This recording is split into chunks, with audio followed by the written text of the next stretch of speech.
Yes. Hey everybody, we are live. We are all here. Oh hey. Well, I think we're just gonna get right into things because we have a bit to talk about before we get into today's movie. So we're gonna start off with just catching up a bit. So I guess we can make this the official opening of the podcast. So hey everybody, welcome to You Have to Watch This podcast. I'm Alan. I'm Ryan. And I'm Devon. And I just realized I'm not recording. So hold on, let's do that again. Are you guys recording your audio? I am. Okay. Yes. I need a minute. Actually, Devon, why don't you catch us up on what you've been doing while I get my shit together? Because it's so while you guys were watching Venom, which I still haven't seen, I'm told is required viewing, but you still can't convince me that it's not garbage. And I want you guys to know, I told Alan this a little bit earlier. I wanted to watch your episode on it, and I clicked play, and I heard Alan go, "Well, we'll just get right into it." And I went, "Oh no," and turned it off. Which is just me saying, "Let's get into the show," like not the. Well, I saw the word that you put big.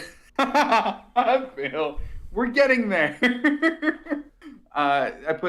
You put spoilers in really, really big text right above the thing, and I was like, "Get into it! It's spoilers, no!" So I just didn't listen to it.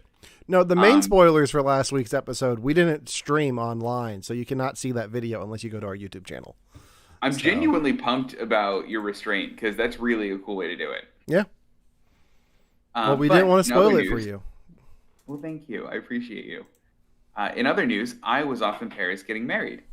And it was awesome, right? Wedding itself was awesome. Family finally being in Europe was awesome. But I am Devon, and things just unequivocally happened to me. So to cut a lot of it short, if you guys want to hear the full story of all of the stuff that happens, because it's a lot, I'm going to be streaming video games this week. Tune in. We'll talk about all of that. There are 2 stories that I want to tell, and chat spoiled one of them already. So it is Thursday night, right? My family, my future wife, and Chad Doing all go out to an absolutely lovely French dinner at this place called the Green Orange, which is probably the stupidest name I think I've ever heard for a restaurant. But it is an absolutely wonderful restaurant. We had probably one of the best meals I think I've ever had at this place. So then we decide, we drank more wine than we should have. We're walking through Paris. We're having a good time. We get back, talking, we're laughing. We go to our hotel, which is a boutique hotel in the north side of Paris called The Whistler. It's train themed. It's gorgeous. We pile into the elevator. We click the the button for 5, which is our floor. We feel the elevator go up, and then it jerked, shuddered, and stopped, and would not move anymore. So me and 4 other people got trapped in an elevator in Paris. So it kind of hit us in waves. So first we were laughing, and the elevator stopped. And this isn't like a big Marriott style elevator, guys. This elevator is really barely enough to fit the 5 of us. It's French. It's French, right? I had my area around my body, and I was touching 2 other people. I'm wearing a jacket and a sweater. Everybody is dressed similarly. So we're sitting here in this elevator, and we all have this moment of, did it just stop on us? And it did. So we start hitting the panic button on the elevator, the call button. No one answers. So we go, okay, let's call the front desk of the hotel. No reception. So then we start getting the situation where we're like, am I gonna have to try to pry open this door a la the Hulk? And I thought about doing it for a while. In the meantime, my mom is very, very slightly having a panic attack and is trying to rationalize and trying to distract herself by unscrewing the lights of the roof of the elevator. So while we're trying to get a call out, she's like, "These lights are hot. Let me just take one of the lights out. I'll just unscrew the light." We're like, "Don't unscrew the light." She's like, let me just unscrew the light." Chad, in the meantime, is doing what Chad does best and is telling the worst jokes anyone's ever heard to keep everyone calm. My reaction in all of this is just, you know what I should do? Drench myself in sweat. So I'm just in the corner sweating profusely. I've sweated through a shirt, like a t-shirt that I'm wearing. I've sweated through my sweatshirt, and I'm starting to sweat through my jacket now. So eventually we decide it's probably a good idea to call the police. So we get in touch with French police. We get in touch with they like actually have like a translation service where you can translate from like French to English to talk to the 911 operator, which I guess is a really smart idea that I didn't think about. But we ended up calling them, and the technician that came there took just over an hour to get there. So I started sweating in like minute 2 of this elevator experience.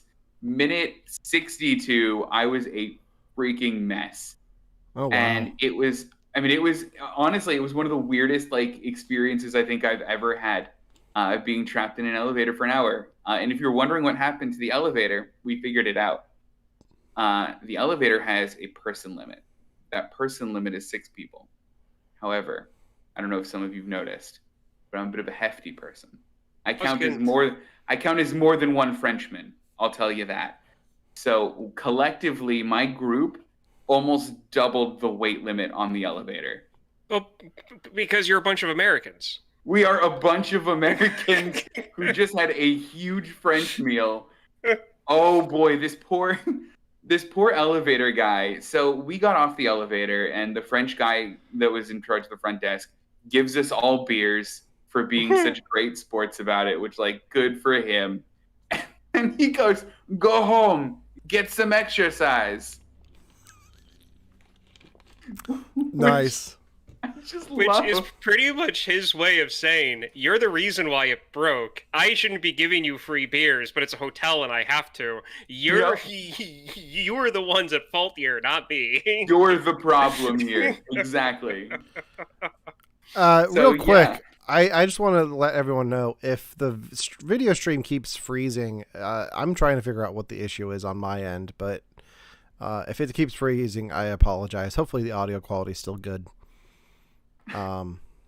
Also, apparently, Chad just came into the podcast during the elevator story. Nice. Which makes me incredibly happy. Then the other story that I had from the wedding, again, there are still more. My body broke down in a number of weird and disgusting and fantastic ways in very public places. The other story that I had to tell from the wedding was about the middle of the ceremony. So Romana's friend Greg was the one that was officiating the wedding. He was absolutely wonderful. He killed it. He wrote this whole like 25-minute long speech about Romana and how we had met. It was beautiful. Then we get to the part where we say our vows. Romana and I say our vows. Then he said, "Okay, now go ahead and present each other with your rings." And I turned to him and I go, "I don't have the ring. Do you have the ring, Greg?" And Greg goes, "I don't have the rings. Do you have the ring?" And pointed to his partner in the audience. And you just saw the partner. He's like recording on his phone. He just goes, "Mm-mm, mm-mm." That's when we realized the rings were 5 floors up from where we currently were in our room still. Nobody had grabbed them for the ceremony. So he goes, Greg, who's, again, incredible and did not have to do this, went, "Oh, shit," and ran out of the room as fast as possible. And then Romana and I just vamped for like 10 minutes during the wedding. It was a good time to practice some stand-up jokes, have a little banter with the audience. It was wonderful. That is interesting. Yeah. We ended up getting the rings, by the way. I got it. Nice. Yeah. It fits you. So, I mean, that works. Speaking of fitting, it looks like you got your ring resized. Did you get it fixed, or what was the story there? Because I never followed up on that from a few weeks ago. Hold on. It is a story. So I have first ring that I got that I still need to send back. Company was incredibly great. I told them that I'm leaving for a wedding, told them the absolute last date, and they sent me this ring, which I also didn't use and just bought another one in Paris. Okay. So I now have rings for days, And whether or not they'll take it back is entirely another thing. Well, but if worst comes to worst, I have spare rings. Worst comes to worst, you can do Shang-Chi for Halloween. I still haven't seen the movie. Are those actually rings? No, comic book rings. Like you can do the Mandarin from the comic books with the rings on the fingers. Oh god, I figured they were like Sonic the Hedgehog rings. You're not too far off. Good. Well, I'm glad everything went well. We do have a picture up here of you and your lovely bride. Oh, yay. So, I'm glad that all went well. I'm going to try to do this without freezing the video stream. I spent the weekend at New York Comic Con. And boy, do I have some stories to tell. I'm so excited. First of all, I wanted to show off some art that I got. I've got this. I don't know if I've sent you guys this, but I have this piece that I bought at the booth who was next to us. I was working with a friend of the show, Josh Howell, and his media company. He's an author. Fierce Literature. We were promoting his books and selling his books, which I have one over there, but it's too far for me to reach right now. But shout out to Josh and thank you for having me again. I had a blast. But one of the booths next to us was selling pencil drawings, and I saw a few that I had to get. The first one is this. Whoa! So that is Dr. Nice. Emmett Brown and the 10th Doctor in the TARDIS, and it's called A Paradox. Get it? I like that. Just by the title alone, I had to get that one because puns are puns. The other piece of art that I got, he had this big banner on the side of his booth that I was like, oh, that's beautiful. I have to get that because I'm me and I love me some John Williams. It is John Williams conducting an orchestra made out of all the characters from the films that he did the themes for. Oh, I love that. So you got Harry Potter in there, Indiana Jones, the Tyrannosaurus from Jurassic Park is playing a triangle. What a good instrument for him. And then John Williams himself is in Jaws. Like Jaws is just wrapped around John Williams' waist. Wow, that's really cool. So those are a few of the purchases I made. But what do I have first? Okay, so first night in New York. Josh and I are walking around, like we get the booth's all set up. We go get dinner. We're like, well, let's figure out what to do. So we go to the big ticket booth in Times Square and like, let's see if we can see a show. It's like almost 8 o'clock. We could probably go see something at 8. There was nothing we had heard of on the marquee. There was a show called Drunk Shakespeare. And we're like, that doesn't sound bad. Let's look it up. We look it up. The description doesn't do the show justice. It's pretty much an improv show where one actor does 4 shots before the show, and then they just do Shakespeare. Like they improvise a Shakespeare play, like throughout the night. Oh, that's so fun. So we're like, yeah, let's check that out. That sounds like fun. Not realizing that what we got ourselves into is pretty much a Stefan bit from SNL. New York's hottest show is Drunk Shakespeare. You buy your tickets for cheap in Times Square. You go to the 4th floor of this hotel that's not really that close to Broadway. It's on like 10th Avenue. You go to the 4th floor. You find the desk clerk on that 4th floor, but not the restaurant side of things. And then they give you your seats. You are handed a shot when you walk into the theater. And it's not really a theater. It's a theater in the round. So you're just in a room with chairs around what is the stage. And it was just the weirdest, most entertaining show we could have gotten ourselves into. Like we were laughing the whole time. At one point like Josh and I both got pulled into the show a little bit. Like at one point, the one wow. actress was using me as a drum, which was weird.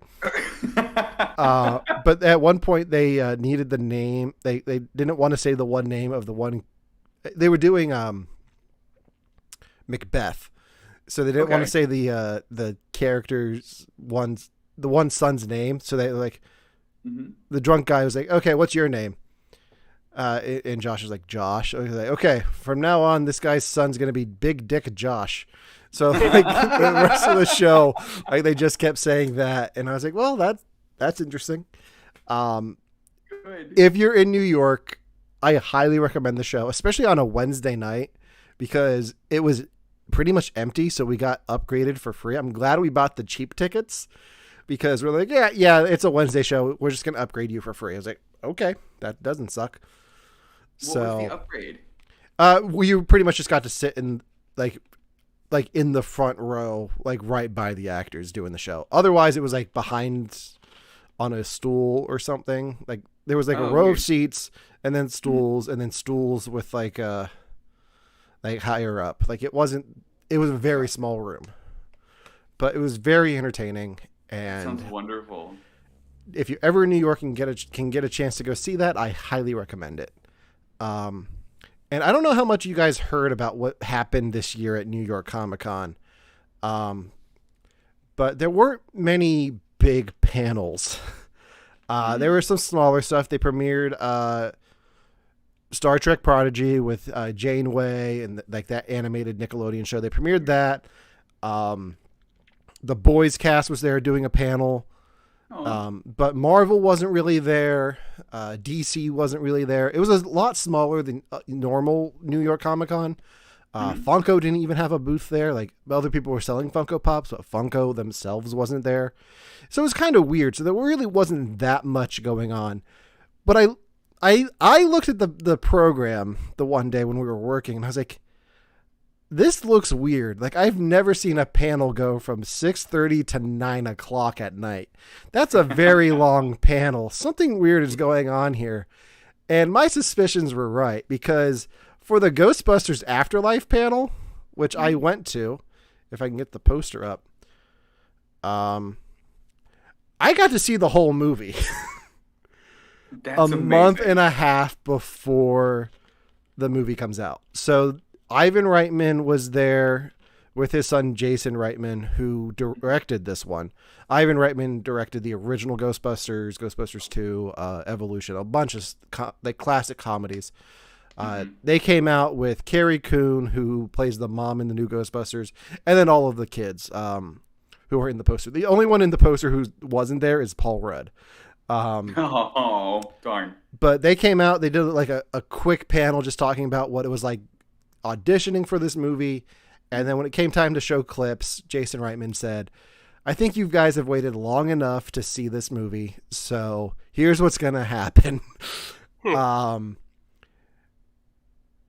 Don't spoil it for anyone. Enjoy it. We want everyone to go see this in theaters, but for you guys get it early. So I have now seen Ghostbusters Afterlife beginning to end, and I cannot wait to make this my pick for in November, because I've seen it. You guys haven't. So we get to talk about it when it comes out as my official pick for that week.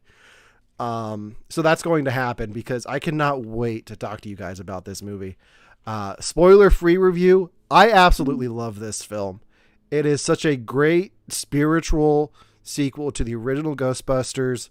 It fits the tone. The score is the same. And there are a lot of good, fun callbacks to the originals that I think even the average Ghostbusters fan will pick up on and enjoy it. But yeah, I cannot wait to talk to you guys about this come November. So you saw the final cut of the film. Like, this isn't like a preview cut. Like, you didn't, like, this wasn't a test screening. This was it. This was it. Like, they showed the whole movie, and Jason Reitman even said, make sure you stick around after the credits. Oh, so wow. I even got to see the post-credit scene, so I know what comes after that.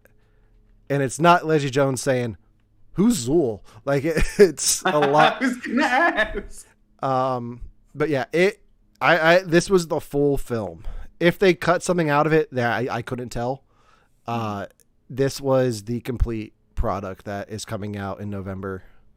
So, as far as I can tell. So, what a cool surprise. Yeah. It is cool. And evidently it was kind of spoiled in the program that this was happening, because in the app that people were using for New York Comic Con, the panel was only going until 7. So somebody screwed up and put it in the program wrong. So, oh wow. But I saw it and I was like, yeah, I'm going to try to go to this. So I did, and it was awesome. And then I tried to meet Hayden Christensen to get an autograph, and that did not happen. What happened?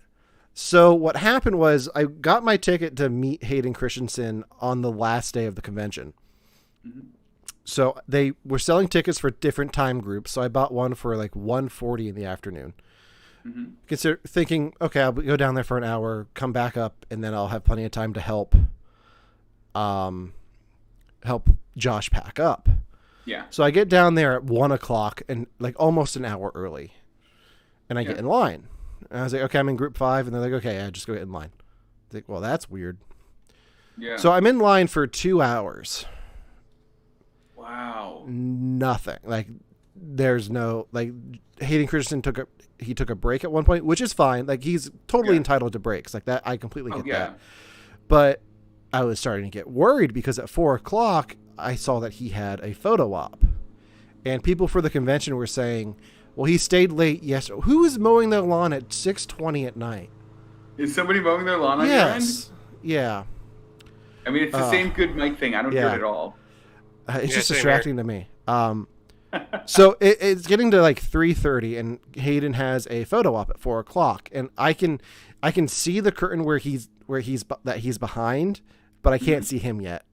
And I was like, this is just getting too close. Like, I might not be able to. Like, I cannot wait after 4:00. Like if he's gonna come back here at 5, that's fine for everyone else. I can't do that.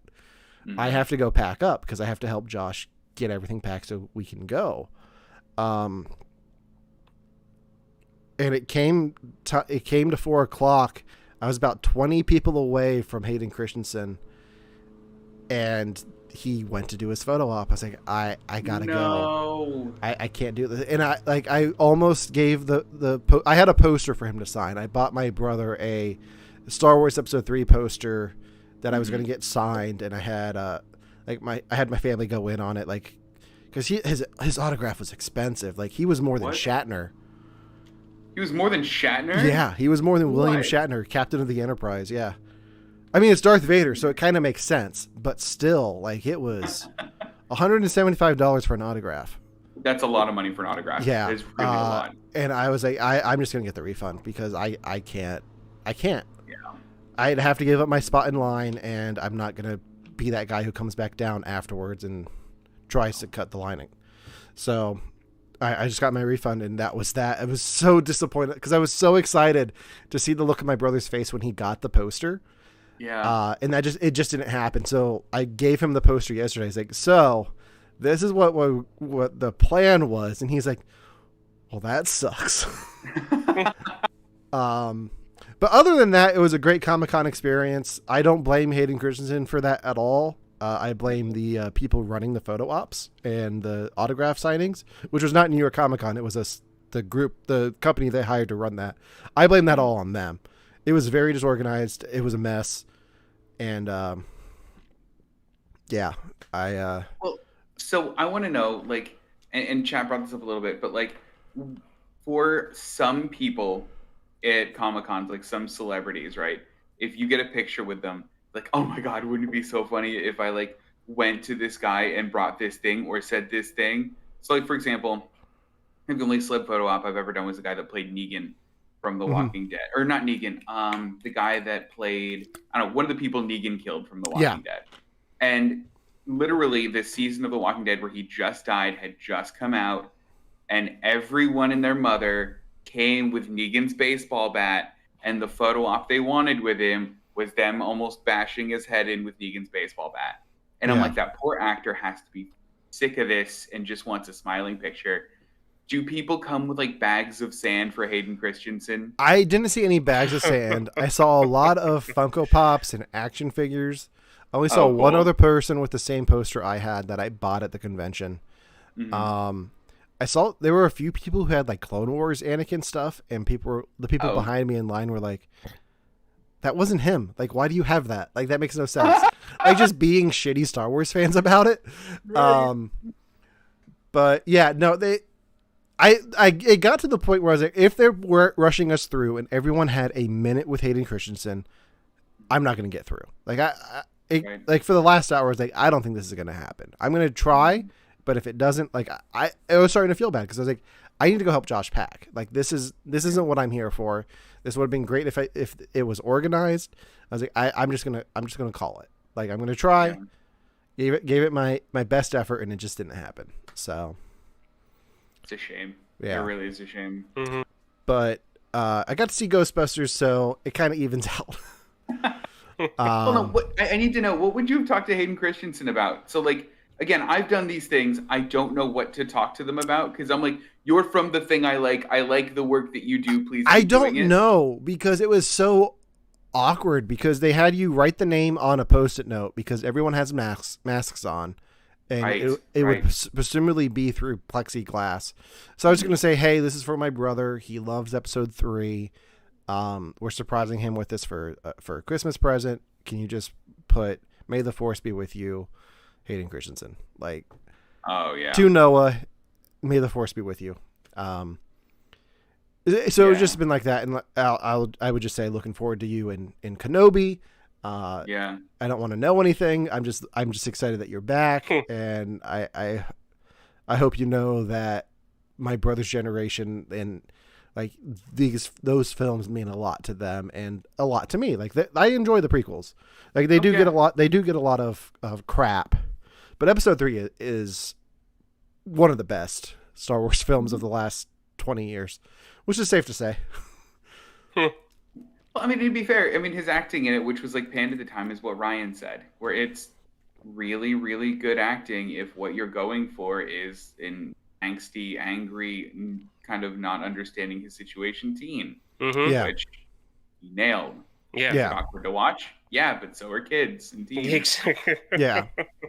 But so that's that. That's what I've got from New York Comic Con. I'm going to talk a little bit more about my experience in New York here in a bit. Ryan, what were you up to this weekend? Really not much. It's October, so for me this is sports month. Like, this is my like time of the year where you've got playoff baseball going on. The hockey season is starting, and when I used to really care about the NFL and football, I'd be all in on that. But yeah, I've lost some sleep the past couple of nights, staying up watching games.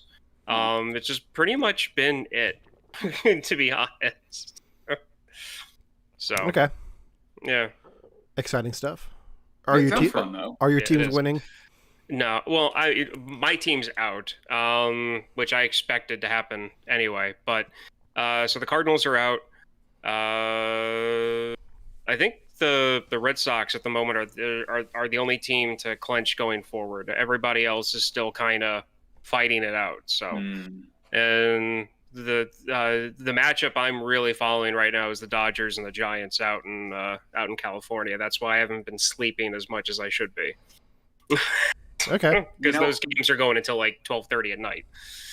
You know, the only reason I know when playoffs are in baseball is because of the Reds. Because the one year the Reds were doing well, I don't know that they do well. I don't know anything about this team. But I know one year they were on track for the playoffs and they called it the Hunt for Reds October. Mm-hmm. Which, damn it, that's a way to get me to remember a month. Yeah, I've been but yeah, no, I've been immersed in that at the moment, so. Okay. That's cool, though. Yeah. Well, I think we're going to get into the show proper now that we're all caught up and talk about things that we watched, starting with Devon. If the thing will load.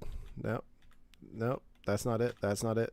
Oh, wait, no. Before we get into that, just wanted to remind everyone that next next Friday night, we will be live with Victims and Villains as part of their Horrific Hope live stream event on their Twitch channel, where we will be doing our Halloween special, where the three of us will be each picking out one of our favorite Halloween episodes of a TV show, and we will be making the other guys watch that. And it's mostly shows that the other ones haven't seen. Yeah. Real quick, do we want to go over what our picks are? Yeah, happy to. Okay. Let me make sure I get Ryan, the name of the episode right. Ryan, what is yours?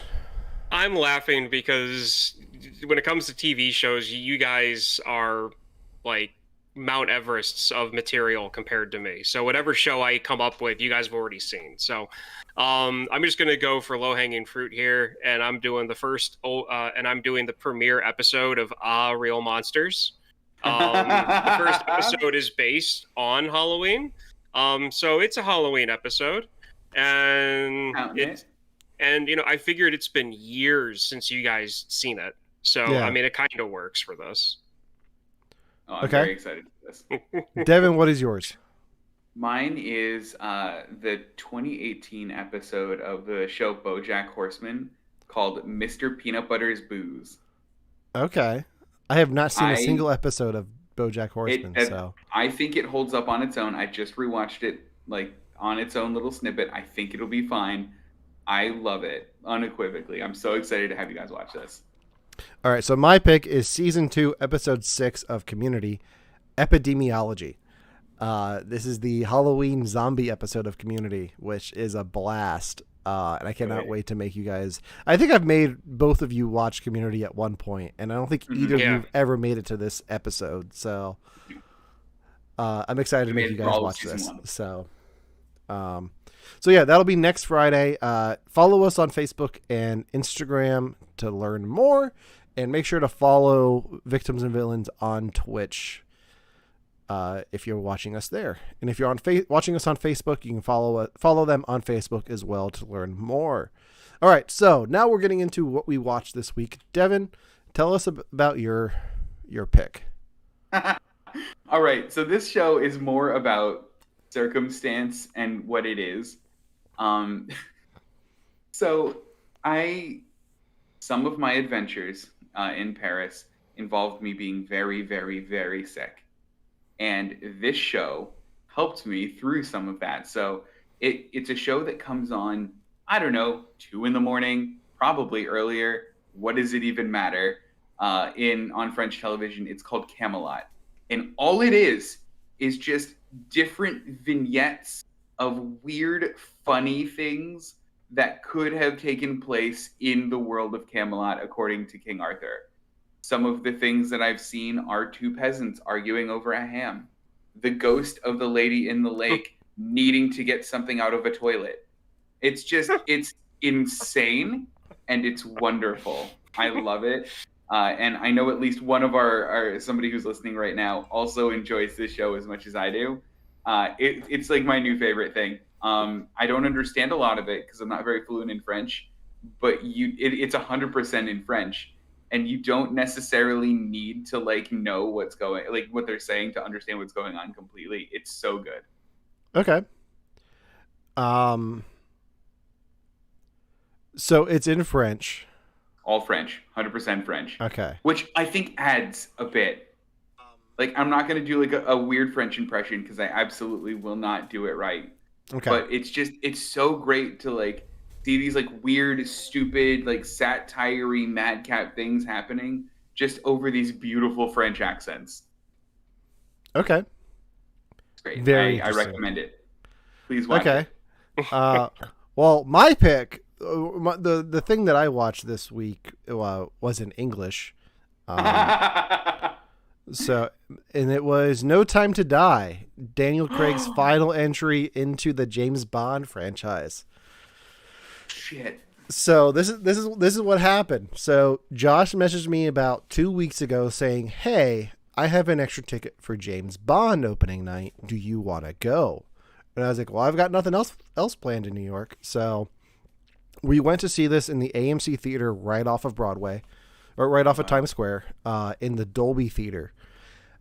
So the blacks were like the color on the screen was like super crisp. The sound was phenomenal. And I had to do some homework before I went into this because I had never seen Spectre. The last Bond film I saw was Skyfall. So on the Amtrak train into New York, I watched Spectre on my phone, which is probably not the best way to watch a James Bond film, but it worked, and it kept me busy for about 3 hours of the 4-hour train ride. So, this film was a great final entry into the James Bond franchise for Daniel Craig. I don't want to get spoilery with it. I will say that my favorite part of this was probably the segment that had Ana de Armas. Oh, cool. She kind of stole the movie for me. And it took me a minute to realize that they were both in Knives Out together. Oh, they were. That's neat. So it was like their chemistry is just really strong on screen, and it wasn't like the typical I am James Bond and you're a woman, so I'm going to flirt with you the whole time. It was very just like just partnering up and like going on this mission together, which was a nice change of pace for James Bond. Rami Malek made an okay villain. His motivations didn't really make all that much sense to me. But do most Bond villains make sense? I mean, like his end game just didn't like. It wasn't the most compelling villain story, I guess. I guess like Blofeld in Spectre was a lot more interesting as a villain to me. And then Javier Bardem in Skyfall was a lot more interesting than Rami Malek in this. I will say, I forgot to mention this. The guy, the author next to us at the Comic-Con, we told him we were going to see this, and he's like, "Oh, my friend's in that." And we're like, "Oh, who's your friend?" He's like, "Oh, Rami Malek." I'm like, "Wait, what?" Hold on, this is your friend? Yeah. He's like, yeah, I know Rami from back when I lived in LA. This guy his name was Jason Miller. He's not that Jason Miller on Instagram. He's an author with a book. I'm just going to grab the books here in a second, but he used to live in LA and he used to work for Marvel Studios. So he worked with Kevin Feige like back in the early 2000s and like when every studio had like different Marvel stuff. And I was like, I'm going to get this guy on the podcast at some point because he's just got all kinds of stories. But yeah, he just mentioned that he was friends with Rami Malek and we were both like, oh, okay. And then I asked him about it. When he lived in LA, he knew Rami from like the music scene. And he knew his twin brother as well. So like they would just hang out at shows. So he knew him from that. So it was just like really cool. I was like, you got to quit name dropping names, man. Like it's the first day of the con. Like, come on. You had me at hello. Yeah. But if you can ever see a movie in a Dolby theater, I highly recommend it. Yeah. I've done the Dolby Atmos sound stuff before because that's what we have locally, but the screen was phenomenal. And I highly recommend that. If you like James Bond, this is a great final entry for Daniel Craig's version of the character. I will be interested to see where they go from here.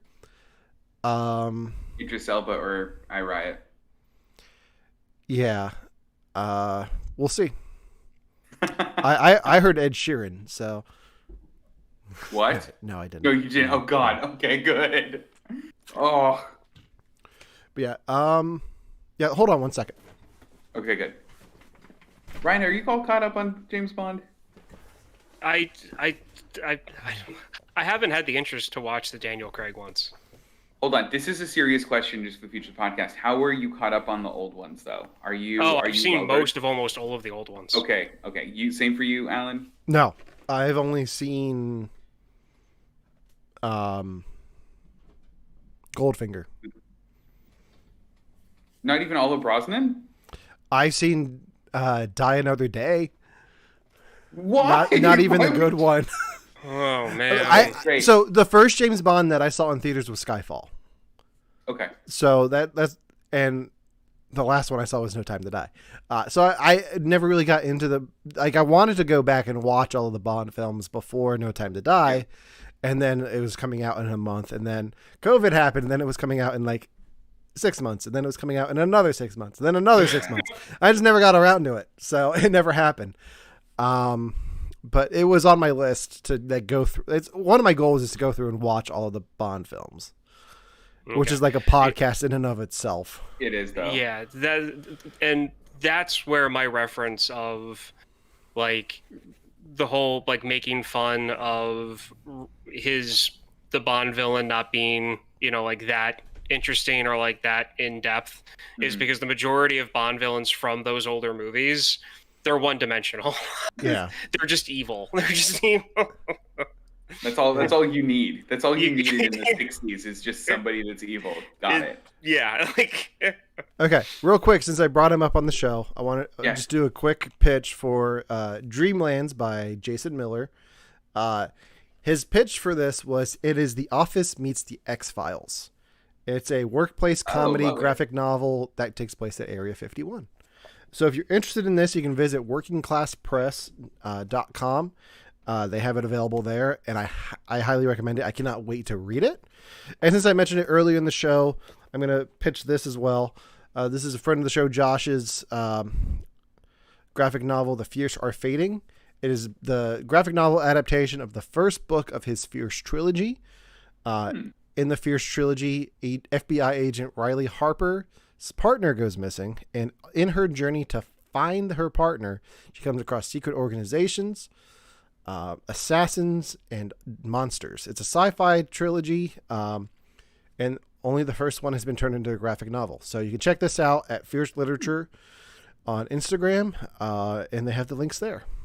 You can't tell I made that pitch several times over the last few days. You nailed it, man. Well done. So you can go check those out. But yeah, I think we are ready to get into today's main topic, which is 2020's Freaky, starring Vince Vaughn and Catherine Newton.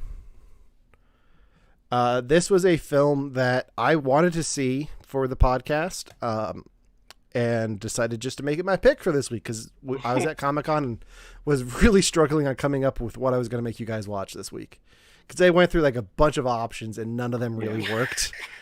So I was like, you know what? I make the rules on this, so I'm going to break the rules and just pick something I want to watch. And that's what I did. So this is a film where it takes the Freaky Friday premise and kind of turns it on its head. It's from the director of Happy Death Day, which took the Groundhog's Day premise and turned it on its head. So in this film, the Freaky Friday, instead of it being a mother-daughter, it is a high school student and a serial killer switching bodies. Very original, if you ask me. So this is a film that I wanted to see because this was more interesting to me than the Happy Death Day stuff, which I still want to see, but this was higher on my list. I enjoyed this film. I don't know how much we have to talk about it, but we've had a long show to begin with. So, what did you guys think of Freaky? You want to go first, Ryan? Yeah, sure. I'll go first. I watched the trailer a while ago, and then before I watched it again, before I watched it for this, I watched the trailer again, and it was pretty much what I thought it was going to be by the trailer. It was entertaining. It was good. I think that it kind of dragged a little bit at like one part that I want to talk to you guys about to see if maybe I read it wrong or something, like read what they were doing wrong. But I mean, I definitely recommend it. There was a lot of little, I guess, Easter eggs for horror fans in there by different things that they did. And it was almost better than I thought it was going to be. Almost better than you thought it was going to be. But it was still good and it was still entertaining. I'm just saying, like, it wasn't at that, like it was almost better than what I was like kind of gauging. So overall, I really liked the movie. I watched it in a way. So I watched it today, just after like my whole weekend. So I'm exhausted watching this movie. It didn't like breathe new life into me or anything like that. It was just a good, entertaining watch. I think one of the things that did impress me the most about it, though, is that it is. I didn't know what I was getting into because I knew that it was going to be like Freaky Friday meets Friday the 13th. I was calling it Freaky Friday the 13th in my head, so I figured it was going to be that. But I'm like, are they going for the comedic element of it?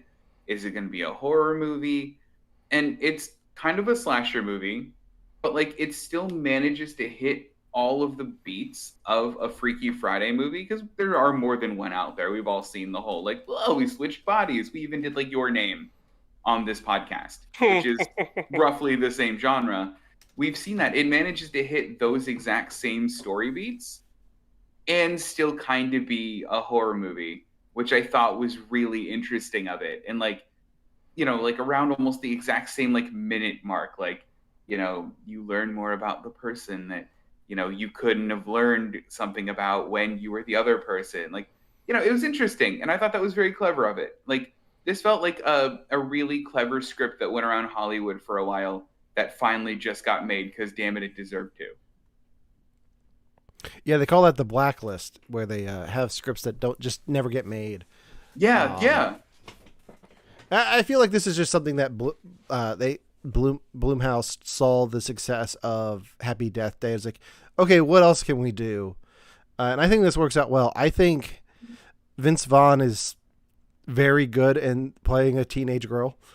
Yes. And it's been a while since I've seen Vince Vaughn in a straight up comedy. Well, we talked about this, Ramona and I, quick. When was the last time you saw Vince Vaughn in anything? He's been in stuff. He was in that Andrew Garfield soldier movie a few years back. Oh, was it Hacksaw Ridge? Yeah, he was in Hacksaw Ridge. He's I in forgot that Paramount Plus extreme couponing movie with Kristen Bell, and yeah. Oh. Yeah, he's in that. But yeah, it's been a while since I've seen him do a straight up comedy.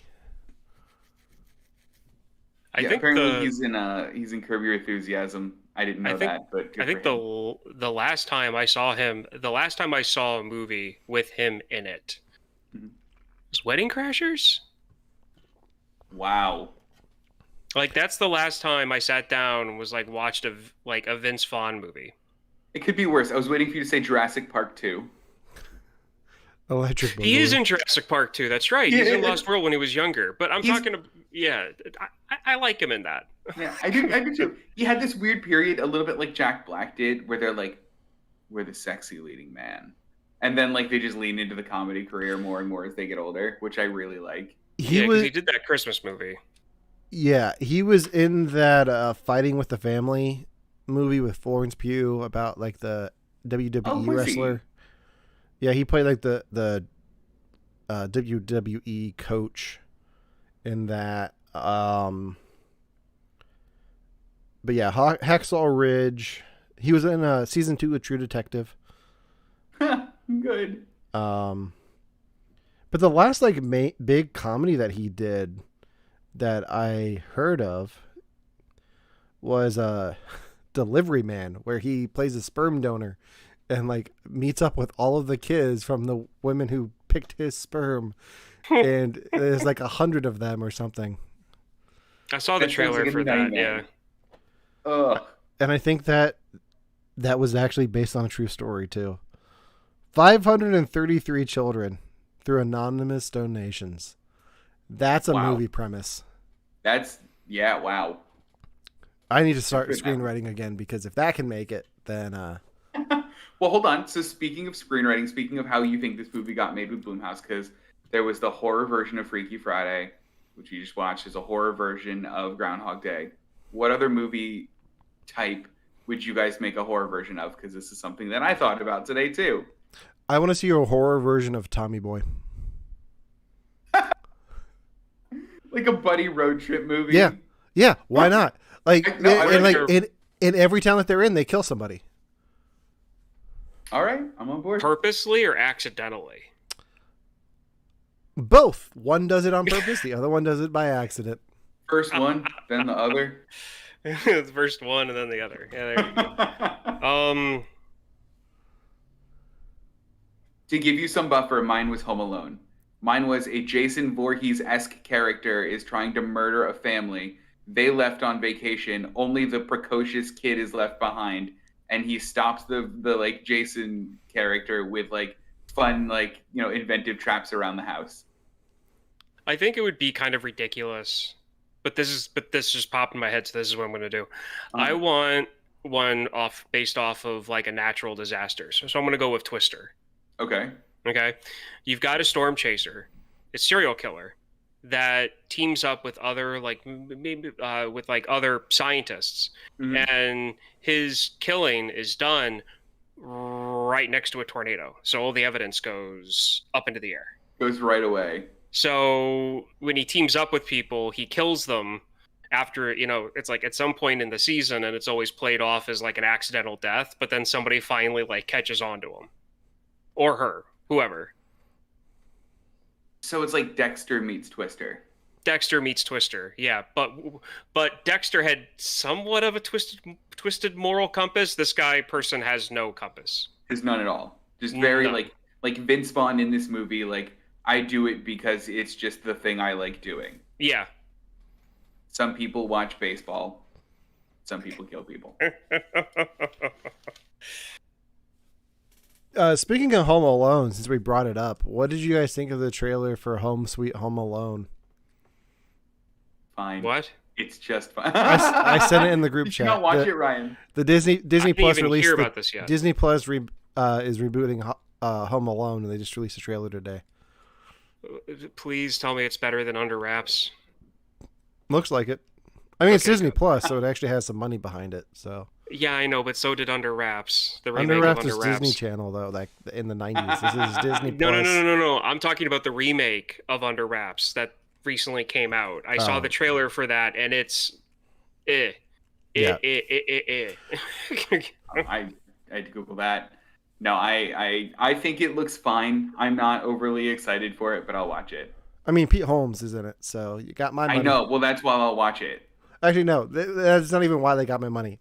Book of Boba Fett comes out in December. That's why they have my money.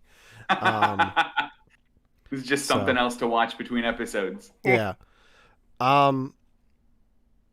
So I liked how this film kind of kept the body switching simple. It wasn't like you have to go to the same Chinese restaurant and get the fortune cookies and make the wish at the same time.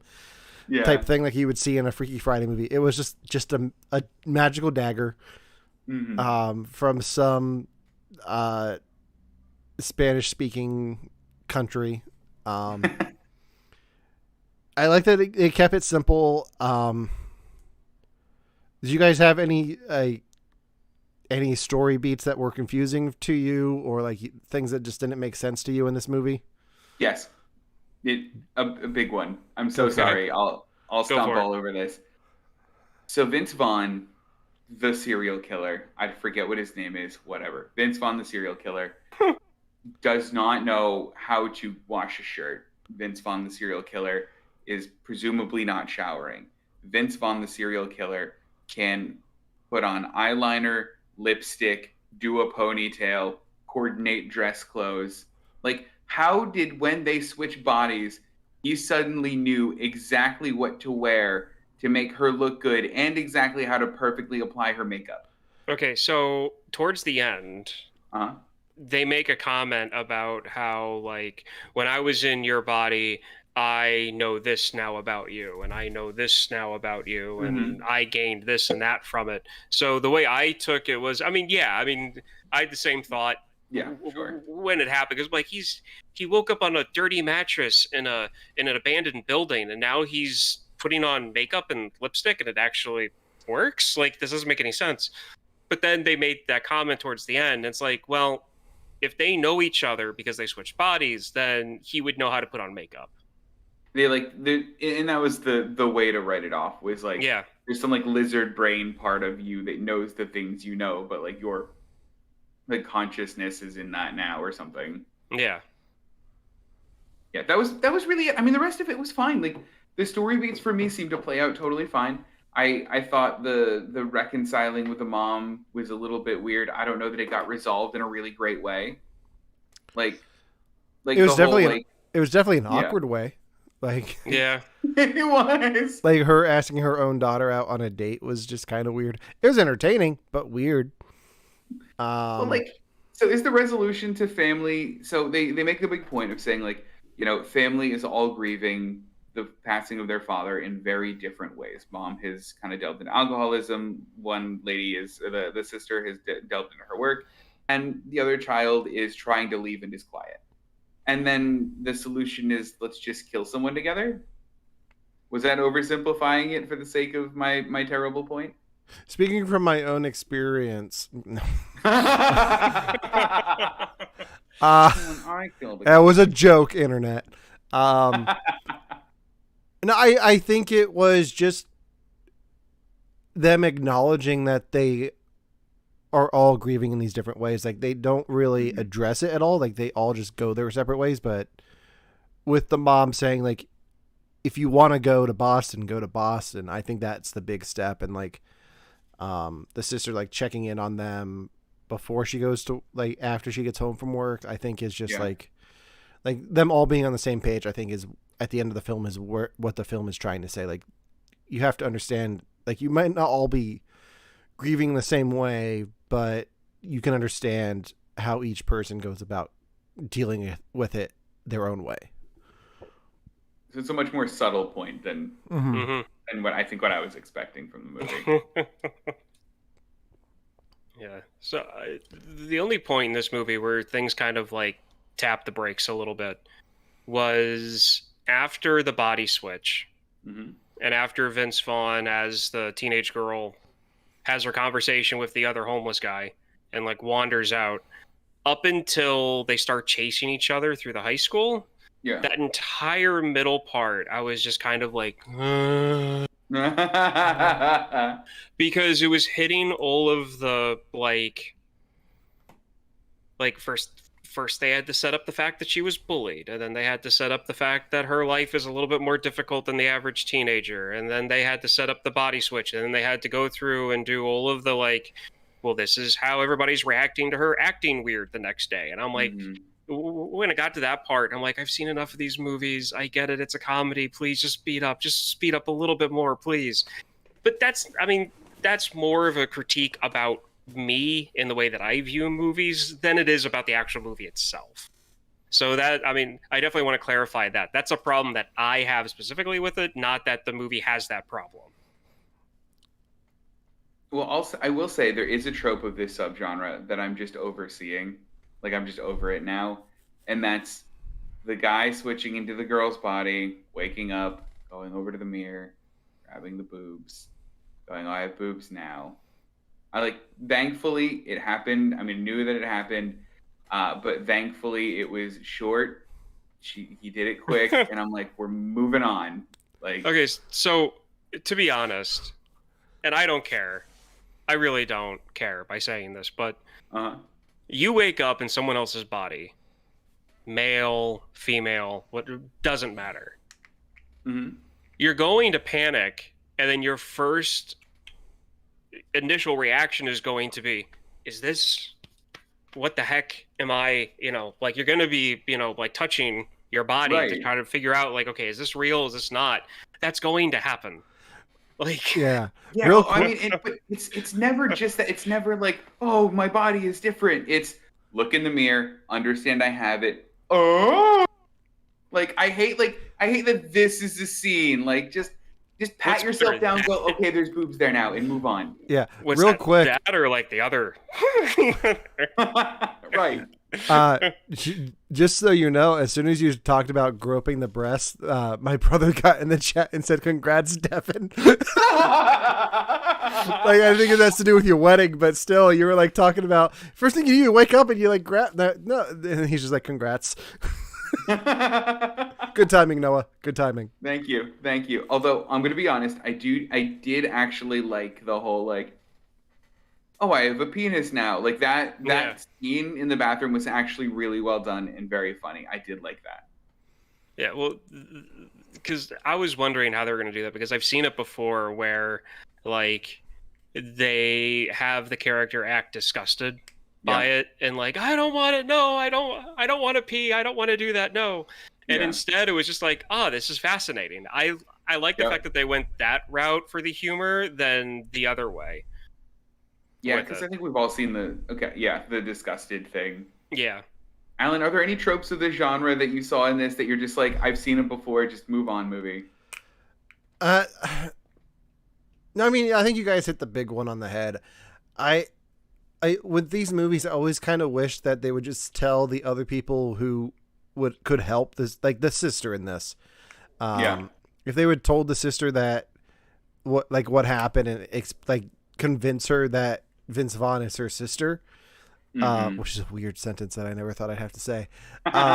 Like it would have just made their life easier. It would have been hard to do and tricky to do, but it's like, just tell her, like, what's the worst that can happen? You go to the insane asylum? Probably, but you got to try. Like, why not try? Like, if you were able to convince your best friends that you should be able to convince your sister. Yeah, true. But at the same time, you don't know how, like, the way that I see it, and granted, this is reading into characters and reading into the movie where they don't explain. So this is just me, like, processing everything. Mm-hmm. It could be that because her sister's a cop, the mindset might be a little different, especially with him being, well, the fact that she looks like a wanted man. That anything that's said because her best friends were seen with him, or her, then anything she says could be written off as, oh, he tortured her friends to say it. And even if the friends are trying to like defend it, there's still going to be that like, no, you're being told to tell me this. So, I mean, maybe that's, well, you know. I mean, I'm sure there's something I could say to if it was my sister, there's things that I could say to her or my brother. Like, there's something I could say to them to convince them that it's me. Because like we have that lifelong experience with each other, that there is like something there that I can say to be like, no, wait, maybe this is Alan. Only Alan would know that. Yeah. Well, and that brings up a question I wanted to ask. So thank you for the segue. But like, if this happened to you, because this is also a trope of the genre, right? It's always like, you know, I don't believe you're who you say you are, and they go to walk away, and the person's like, banana sandwich, and they go, it is you, and like, what? Okay, so thinking about that, like in your life, what could you say? And it doesn't have to be family member. It could be friends. It could be whatever. And this part is going to be so weird on the outside because these are probably just all weird inside jokes that not everyone's going to get. But is there something that you could say to convince somebody, hey, this is definitely me? And if so, what is it? I have one for you, Devon. Okay, because I have one for you, I think, too. Okay. For you, I think I know what yours is going to be. Yeah. But if it's not that, I'm going to be very disappointed because I don't think you've done that on the show yet. For you, I would just say Hail Hydra, like you very quietly, yeah. Yep, it would work out. Yeah. What was yours to be for me? You reminded me of something that I didn't do, and now I'm upset. Mine would be two with you. The first one would be, that's not laser tag.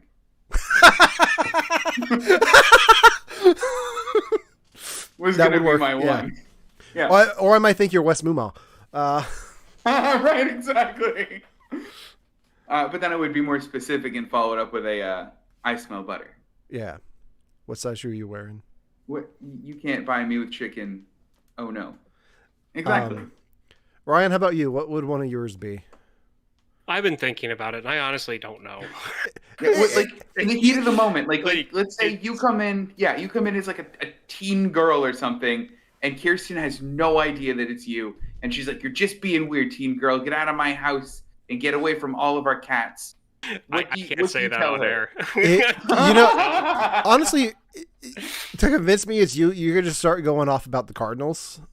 Yeah, really. Yeah, I know, but that's too like and to Futurama. Me. That's one of those. You hit me with the 1-2 punch of Cardinals and then a Futurama fact, then I'm convinced. Okay, well then at least I know what to do now. But then again, so does everybody else, so it's got to be different now. Actually, the story that you could tell me that would convince me it's you, and now that I'm saying this on the podcast, would be that Star Wars night that we did when we worked retail. Oh yeah, that would be something. Yeah, because that was... What was the name of that? It had a name to it. I forget, but I could always I could always tell you that you lived out your childhood dream by hanging up a Star Wars poster in Walmart. Yeah, that from the was ceiling. Oh, that's cool. You made that comment as a joke. I remember that. But still, that's a really good one though. That's like very specific and something that like only Ryan would know to tell Alan. Yeah. For me, to like convince anyone, I would just start going off on how the ending of Lost is just fantastic, and they need to shut up about it. Alan's the only one who has that opinion. Yeah. It's him.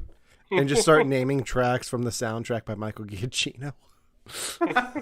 I mean, just even saying the soundtrack was done by Michael Giacchino is like 90% of the way there. Yeah. And this is something I was thinking, would your spouses believe you? Because I honestly don't think Romana would. I think that if I showed up to Romana as like a 50-year-old man who was like, "It's me, honey." It's apparently what I think men sound like. I don't think she'd believe You're me. A man. Like... And you're closer to 50 now than you ever were before. Don't you do that?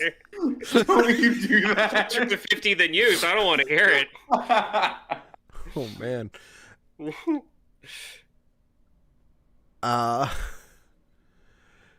I mean, I'm sure there's something I could say to my wife to convince her that it's me. Yeah. Would she believe me? Probably. Would she help me? I don't know. What needed done. Yeah. Man, this turned into a fun conversation. Anything else we want to talk about with Freaky? Because I'm kind of running out of things to talk about. Okay. Oh, no. So one of the things that I liked about this was that they put in a lot of Easter eggs for classic teen slashers, because that's what this movie is. And I think that's one of the things, because I mean, like, Kristen wanted to see it. We watched it together. And I was kind of like wishy-washy through it a little bit, because it's one of those things where I'm just like, this, like, it was really, there was a lot of blood. There was a decent amount of gore in it, which I was happy about. But at the same time, it was one of those things where it was like, this feels weird, you know, like, it was the movie I was expecting it to kind of be. It's the type of movie I was expecting, you know, Death Day. Did I get the name of that movie right? Mm-hmm. Happy Death Day. To be. So, like, I feel like the target audience for this is like juniors, seniors in high school, and freshmen and sophomore in college. Like, this is like to really narrow down like the audience that they're going for these type of slasher movies. This is definitely what it is. But there was a lot in there for parents that would take their teens to go see this. You had the knife that no matter where they were, the kitchen knife looked almost identical between everybody's house that they were at. And I believe it is supposed to be very similar to the knife that's in the Scream movies. So there's that reference. There's the reference to I Know What You Did Last Summer, and I still know what I Know What You Did Last Summer, and all of those sequels, with the ice pick thing that she uses to gouge out the one kid's eye with. When she pulls him through the wall, the ice pick. That's from I Know What You Did Last Summer. You had the chainsaw from A Texas Chainsaw Massacre. You had... Oh, God, there's more. Was the bandsaw from something, or the table saw? Was that from something? I know a table saw is used in Terrifier. Very uniquely. Since you brought up the table saw, I have a question for you. Okay. Do you guys just picture Alan Ruck playing Cameron from Ferris Bueller every time you see him in anything now? Like, this is what happened. This is what happened to Cameron. Yeah. Honestly, I didn't see this as Cameron. I saw this as Cameron's father. Okay. Granted, completely different, like, obviously Cameron's dad did not afford the home that he lived in, plus that garage and all those vehicles, being a woodshop teacher in high school. First off, we just need to get that out of the way. But that attitude is what I kind of think of what Cameron's father would have been. I was so happy when he died, though. Oh my god, the guy was annoying. I hate teachers. He almost took me like out of the that. movie, though. He was Yeah. so over the like literally just like she was a little bit late for thing. Like the plot. Sorry, I'm in the weeds with this guy now. So she showed up to class a bit late. He goes, "I need your doghouse now." She goes, "It's not due till next week." He goes, "Okay, but I need it now." And then he like makes this big speech about how her being unprepared has like ruined the like. I had nothing ready for any class until 5 minutes before said class at a high school at all. I think that's an entirely unreasonable request. I hate it. Well, I had one of the reasons why I was so happy to see this guy die was because it reminded me of a college professor that I had. I took a photography class, and he said that on the Thursday before the last, our finals project was due, that the photo lab would be open. Okay. The Thursday before. I show up. Guess who's cleaning out the photo lab? Why? Guess who didn't get to hand in his final? And guess who got a D? Yep, so you turn in the final. And then couldn't fight it because he went on some type of whatever that S word they use when professors leave. Yeah, that. To the Bahamas for something, and couldn't be reached. For work. So I'm happy he got run through by a table saw. No. Okay, so that type of a table saw. No. That was not used in Terrifier. I was thinking of something else. But there is a lot of references to almost every other slasher movie. You've got the Bakersfield Butcher's wearing he's wearing a tribe looking hockey mask thing, obviously for Jason, and then was it Thursday the 13th or Friday the 13th that this all happens on? So there's a lot of references to a lot of other stuff in this, and I almost wanted to rewatch it to see if someone lived on Elm Street. Because that was the one thing that was missing. I mean, that makes sense though, because it would be really that's a cool little Easter egg.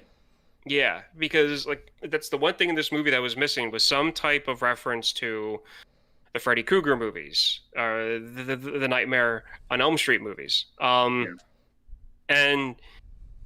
when Chris and I talked about this, and I was kind of reminded or kind of guided in the direction of understanding that this is for when I was ending high school going into college, it was the Scream movies and I Know What You Did Last Summer movies.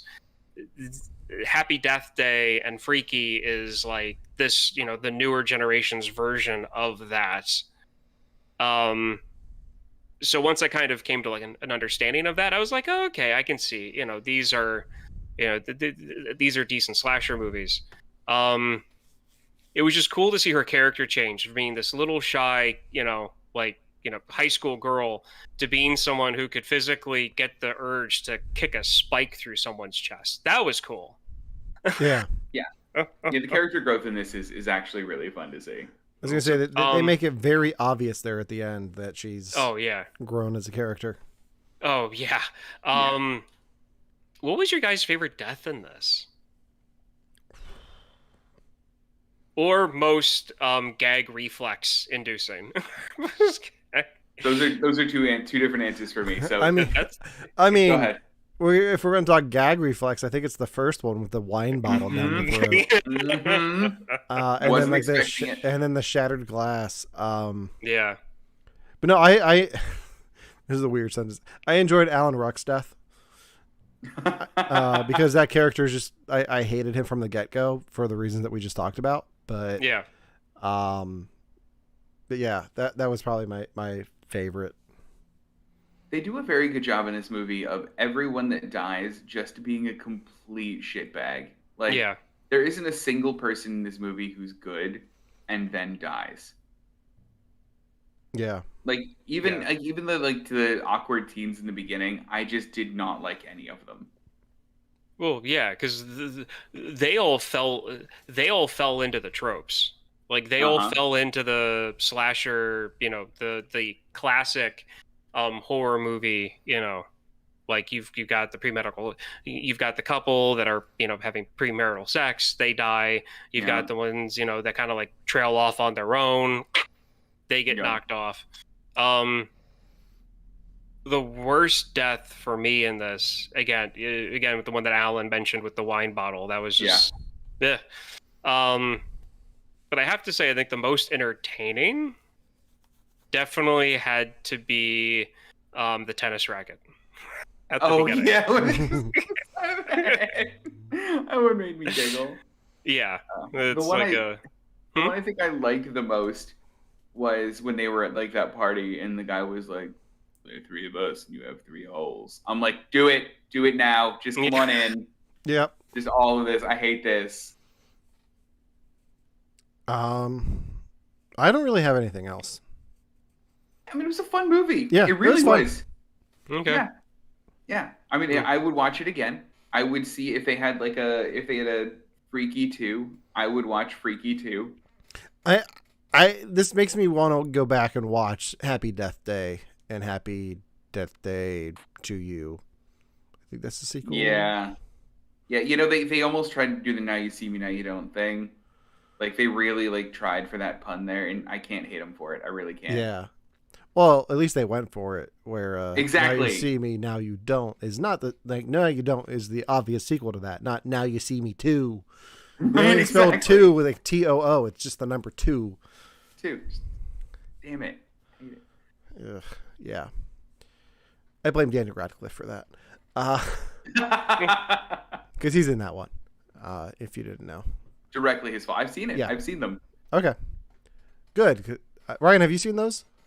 Have you seen the Now You See Me movies? Yeah, I've seen them. Okay. Yeah. Okay, so we don't have to do them on the podcast. That's good to know. No. What do we have to do on the podcast next week, Devon? So we have an interesting one next week. We have a double feature. And it's not a double feature because I hate you both. It's a double feature because both movies are under an hour each. But I don't think we can get away with not doing these because we're us. Yeah. So the first part of our double feature is The Muppets Haunted Mansion, which is new to Disney+. I'm me and love the Haunted Mansion. We are us and love the Muppets. I'm so excited for this. Plus, I heard there's a lot of references to classic Muppets material in it, and I'm going to need to talk to you guys about it because I don't quite get it all. I'm sure I won't. Okay. Then watch the material. I have to finish watching my French shows, Ryan. Oh my god. Okay. What's the second pick? The second one, and I seriously forget the name, but they just released a Lego Star Wars Halloween special. I think it's like Terrifying Tales or something like Terrifying that. Tales. I'm looking at it right now. Yeah. Okay. It's that. So that is our double feature. For everyone listening or watching at home, Devon just spent part of the weekend at Disneyland Paris and has really drank the Kool-Aid. So I don't know how much they're paying him to make us do a double feature on their Disney Plus stuff, but I'll allow it because why not? No, they're Disney. I'm paying them to plug them. Oh, okay. You really need to work on your negotiation skills. Yeah. Oh, yeah. Credits will do fine. No, they won't. For more horrible Star Wars impressions, make sure to tune in next week for the show. You can like us on Facebook, follow us on Instagram. If you're watching us here on Twitch, hit that follow button. And also head over to our YouTube channel and hit the subscribe button, where we will be posting bonus material from our shows that don't make the cut, like our spoilers for the last week's episode with Venom Let There Be Carnage. That's exclusive. You can only see that on our YouTube channel. So if you want to know what happens in the post credits, head over there. We had a nice long conversation, went on for about 25 minutes with Josh from Victims and Villains. But beyond that, you can listen to our podcast on all major podcasting platforms, and make sure to follow us on our social medias to find out more about next week's. That's not what I want. Where is it? Where's the picture? Too many things. Make sure to follow us on social media to find out more about the Horrific Hope live stream hosted by Victims and Villains, which we'll be taking part of. If you want to find out when we'll be going live on their channel, you'll have to follow us to find out. And until next time, for You Have to Watch This podcast, I'm Alan. I'm Ryan. And I'm Devon. And I had the whole poem pulled up, but my phone shut down, so I'm not going to be able to read that. But poetry. We'll see you next week.